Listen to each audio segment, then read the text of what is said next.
2 Juli 1955. Pada saat itu cuaca sangat cerah dan merupakan jadwal dari salah satu pesawat Amerika dengan nomor penerbangan 914 lepas landas dari New York menuju Miami, Florida. Oke lur, di video ini Amuba akan menceritakan kisah dari hilang dan kembali kemunculannya pesawat Pan Am dengan nomor penerbangan 914 yang dijadwalkan penerbangannya pada tahun 1955 dari New York menuju Miami, Florida.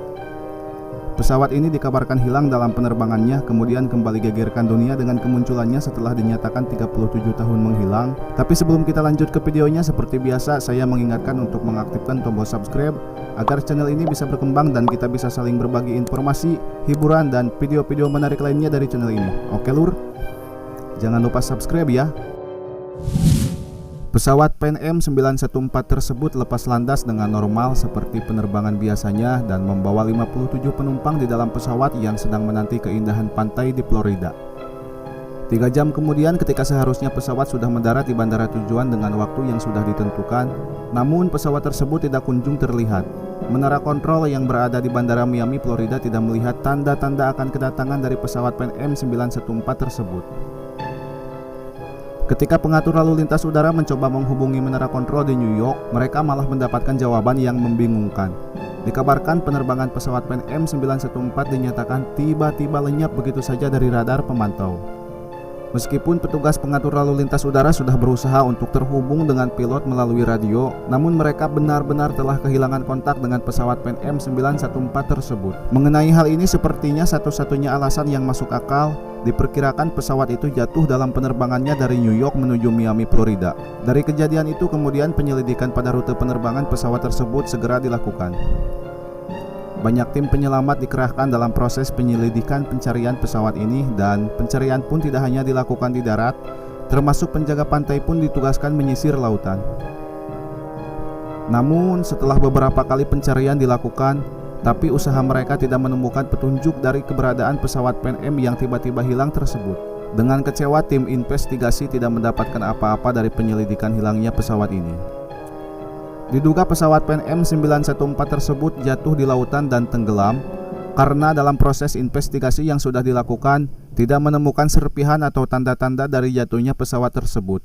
61 orang termasuk awak kabin menghilang dalam sekejap bersama penerbangan Pan Am 914. Alhasil, meskipun kasus ini tidak pernah benar-benar selesai, pesawat tersebut secara resmi dinyatakan jatuh dengan tidak satu orang pun selamat. Meskipun ada banyak pertanyaan dari para keluarga korban, tapi tidak ada yang bisa menjelaskan apa yang sebenarnya terjadi pada penerbangan pesawat Pan Am 914 tersebut. Waktu pun terus berjalan hingga 37 tahun kemudian. Kisah berlanjut pada 9 September 1992 di Bandara Caracas, Venezuela. Juan de la Corte, salah satu pengatur lalu lintas udara di Bandara Caracas, mengawali harinya seperti biasa. Dia bekerja mengawali lalu lintas udara di meja kerjanya. Namun, saat dia sedang memberikan arahan pada salah satu penerbangan, sesuatu yang aneh tiba-tiba saja terjadi. Dia melihat sebuah titik pesawat yang tiba-tiba muncul pada radar pemantau yang sebelumnya tidak diketahui pesawat apa dan entah dari mana. Hal seperti ini tidak biasa terjadi pada penerbangan sipil. Juan de la Corte kemudian melakukan pengecekan karena dia berpikir mungkin ada kesalahan pada sistem. Tapi setelah melakukan pengecekan berkali-kali, dia sama sekali tidak menemukan kesalahan. Sementara pesawat misterius itu mulai mendekat ke Bandara Caracas, Venezuela. Tidak lama kemudian, selang waktu kurang dari 10 menit, pesawat tersebut datang dan terlihat jelas. Awalnya pesawat terlihat seperti biasa saja, tapi semakin dekat, semakin jelas jika yang datang adalah pesawat tua. Pesawat penumpang yang masih menggunakan mesin jenis turboprop atau jenis mesin pesawat yang memiliki baling-baling pada sayap dan bukan menggunakan mesin turbofan seperti pesawat modern. Tapi itu bukanlah awal dari keanehan.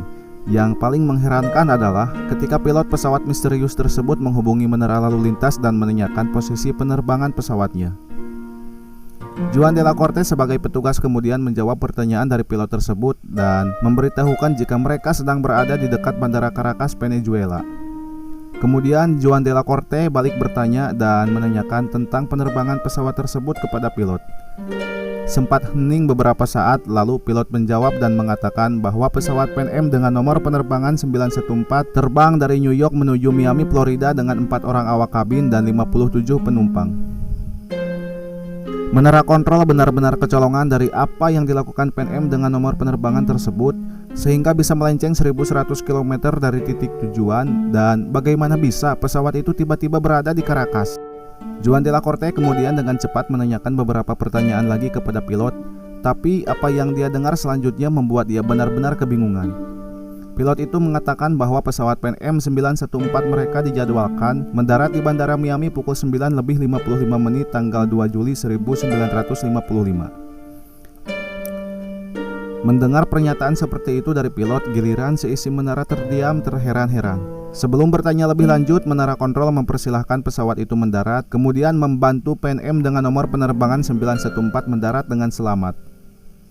Semua anggota dari bandara dikerahkan untuk memandu pesawat dan seluruh penumpang, tapi ketika awak darat mulai mendekati pesawat, tiba-tiba sang pilot melakukan hal yang tidak diduga. Joan de la Corte mendengar pilot dari pesawat tersebut dengan panik mengatakan jika pesawatnya tidak ingin didekati dan diperiksa oleh para petugas bandara. Kemudian pilot tersebut menyalakan kembali mesin pesawat dan segera menuju jalur lepas landas tanpa menunggu aba-aba dari petugas. Lalu Joan de la Corte berusaha untuk mencegahnya melalui radio dan mengatakan kepada pilot tersebut bahwa dirinya dapat membahayakan keadaan. Tapi pilot pesawat tersebut tidak merespon dan dia tetap mengendalikan pesawatnya pada jalur lepas landas. Kemudian menaikkan kecepatan pesawat dan kembali mengudara. Seperti halusinasi, tidak ditemukan jejak apapun dari pesawat tersebut dan sampai saat ini tidak ada yang bisa menjelaskan apa yang telah terjadi di Bandara Udara Caracas, Venezuela di pagi itu. Semua berita tentang kembali munculnya pesawat PNM 914 yang dikabarkan hilang selama 37 tahun ini tidak dapat dibuktikan dan tidak ada bukti yang menunjukkan kemunculan pesawat itu. Begitu pula dengan identitas Joan de la Corte sebagai saksi yang tidak dapat ditelusuri, entah fakta atau bukan. Yang jelas sebagian besar orang meyakini kisah ini sebagai teori konspirasi yang telah dibesar-besarkan media pada masa itu. Informasi yang menceritakan hilangnya pesawat PNM 914 ini diperkirakan bersumber dari artikel Weekly World News, di mana Weekly World News merupakan tabloid yang sering mempublikasikan berita fiksi yang fantastis, dengan kata lain bukan merupakan sumber informasi yang kredibel alias hoax atau hoax, gox, begitulah pokoknya. Berita ini muncul di Weekly World News sebanyak 2 kali, pertama di tahun 1993 dan selanjutnya pada tahun 1999. Banyak ditemukan keanehan pada 2 rilisan berita tersebut. Di antaranya di mana foto sang saksi mata yaitu Joan de la Corte memiliki wajah yang berbeda pada berita rilisan ke-1 dan ke-2. Selain itu, tidak ada informasi yang valid dari sumber-sumber berita kredibel mengenai hilangnya PNM 914. Jadi bagaimana nih lur pendapat kalian tentang cerita hilangnya pesawat PNM 914 ini? Cukup menarik kan? Jika kalian ada pendapat lain dengan cerita ini, komen di bawah video ini ya. Dan jika kalian suka dengan video ini, share videonya di media sosial kalian. Dan jangan lupa juga buat subscribe channel ini agar saya bisa membuat video-video hiburan dan video informasi menarik lainnya. Terima kasih sudah menonton video ini dan sampai jumpa di video berikutnya.